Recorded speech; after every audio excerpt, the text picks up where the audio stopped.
کہ فیبری میں فیصلہ ہو جائے گا، مارچ میں فیصلہ ہو جائے گا، اپریل میں ہو جائے گا، یہ طریقہ کار ہوگا تاکہ لوگ ٹھنڈے پڑے. اگر کشیدگی رہی ایک یا دوسرا فریق اسے مسترد کر دے گا اور فساد بڑھتا چلا جائے گا، اور مجھے اس کا اندیشہ ہے بہت شدید. حبیب صاحب، آپ کو کیا لگتا ہے چیف جسٹس نے جو دباؤ کی بات کہی وہ کس طرف اشارہ تھا؟ اور جیسے کہ ہارون صاحب کہہ رہے ہیں کہ کوئی ٹائم فریم دے دیا جائے ججز کی طرف سے کہ کب تک فیصلہ ہو جائے گا. جو جج صاحب نے بات کی ہے، چیف جسٹس صاحب نے، انہیں یہ رعایت دینی چاہیے کہ وہ اپنی آبزرویشن.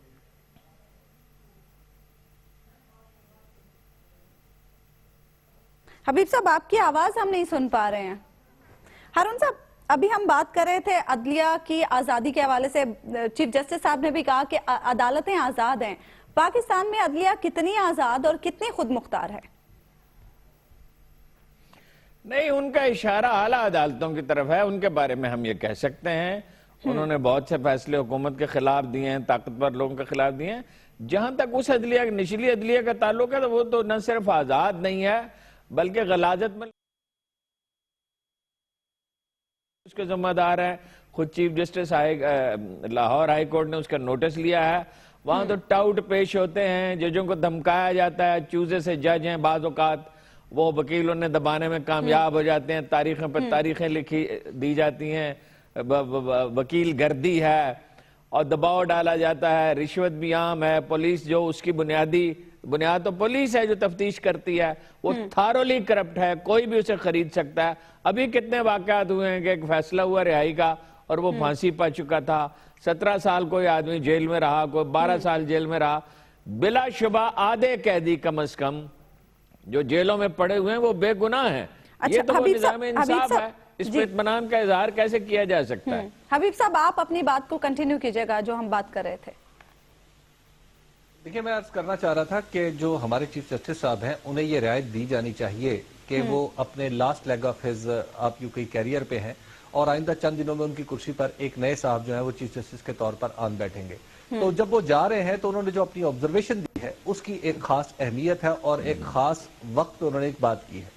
وہ یہ ہے کہ جو پیناما کا معاملہ ہے عظمیٰ نعمان صاحبہ، اس پہ دو پارٹیاں دونوں طرف سے اپنے اپنے انداز میں دباؤ ڈالنے کی کوشش کر رہی ہیں. ایک طرف پاکستان تحریک انصاف ہے جو کبھی کہتی ہے، جو عدالتی معاملے میں اتنی آگے بڑھ جاتی ہے کہ کمیشن بنایا تو ہم بائیکاٹ کر دیں گے، ہم یہ کر دیں گے. تو اس طریقے سے عدالت کو دباؤ میں لانے کی کوشش کر رہی ہے. دوسری طرف حکومت ہے، اور حکومت کیا کر رہی ہے؟ وہ 24th امینڈمنٹ وقت سے بہت پہلے اور ایک بلکہ آپ یوں کہیے کہ انتہائی نامعقول وقت پہ وہ ایک کام ایسا کرنے جا رہے ہیں جو عدلیہ کو دباؤ میں لانے کا باعث بن سکتا ہے، جس سے ایک قرینہ یہ بھی بنتا ہے. تو لہٰذا یہ دونوں جماعتیں اس کیس میں عدلیہ پر دباؤ ڈالنے کی اپنی سی کوشش کر رہی ہیں. دوسرا، اس میں ہمیں ایک اور بات ذہن میں رکھنی چاہیے کہ یہ جو کیس لیا ہے، اس کیس کے بارے میں اسی پروگرام میں میری رائے بار بار میں عرض کر چکا ہوں کہ میں نہیں سمجھتا تھا اور اب بھی نہیں سمجھتا کہ یہ کیس ہماری عدلیہ کے دائرے میں آتا ہے. اور 184(3) کی جو ہم نے تعریف کی ہے وہ بہت کھلی ہے. اس کھلی تعریف میں ہی یہ ممکن ہے کہ یہ کیس عدالت سنا جاتا. یہ ایک اور طرح کا کیس ہے جب عدالت نے ایک پولیٹیکل کیس کو، اور پھر ایسے جنکچر پہ، آپ کو یاد ہوگا کہ جب 2 نومبر کو لاک ڈاؤن ہونے والا تھا اس موقع پر عدالت نے انٹروین کیا تھا. تو جب اس طرح کی انٹروینشن ہوگی تو یقینی طور پر دونوں پارٹیاں اپنے اپنے موقف لے کے اندر جائیں گی اور پھر اپنے اپنے موقف باہر آ کے بتائیں گی اور اپنے اپنے طریقے سے دباؤ بھی ڈالیں گی. اچھا ہارون صاحب، ابھی جو آپ بات کر رہے تھے کہ ہمارے اعلیٰ عدلیہ تو آزاد ہے لیکن جو لوور جوڈیشری ہے اس میں آزادی کے حوالے سے کوئی خاص ان کی آزادی نہیں ہے. مالی اور انتظامی امور میں بھی تو ہماری عدلیہ انتظامیہ پر ہی ڈیپینڈنٹ ہے، تو ایسی صورتحال میں بھی تو فیصلوں پر اثر پڑتا ہے. نہیں، وہ پڑتا ہے، وہ اصل مسئلہ نہیں ہے. وہ اگر کوشش کی جائے، بات کی جائے، اس کو اجاگر کیا جائے، کوئی میڈیا بھی اس میں ہیلپ کر سکتا ہے، پولیٹیکل پارٹیز بھی ہیلپ کر سکتے ہیں. ویسے پولیٹیکل پارٹیز کو تو کتھارسس سے دلچسپی ہے، نعرے بازی سے دلچسپی ہے. کوئی کتنا ہی بڑا ایشو کیوں نہ ہو. آپ کو حیرت ہوگی کہ 9 دن سے فار لاسٹ 9 days میں اسد عمر صاحب کو تلاش کر رہا ہوں اور کوئی کوشش کامیاب نہیں ہو سکی. شہر کا ایک مسئلہ ہے بڑا سنگین، اربوں روپے لوٹے جا رہے ہیں. سیاسی جماعتوں، یہ اسد عمر کا حال ہے، تو باقیوں کا آپ دیکھ لیں جو نسبتاً بہت بہتر آدمی سمجھے جاتے ہیں. کوئی دلچسپی کسی کو نہیں ہے نظام انصاف سے. کبھی کسی سیاسی پارٹی نے کوئی تھنک ٹینک اس پہ بنایا ہے، کوئی رپورٹ اس پہ مرتب کیا ہے، لوگوں کو ایجوکیٹ کرنے کی کوشش کی ہے؟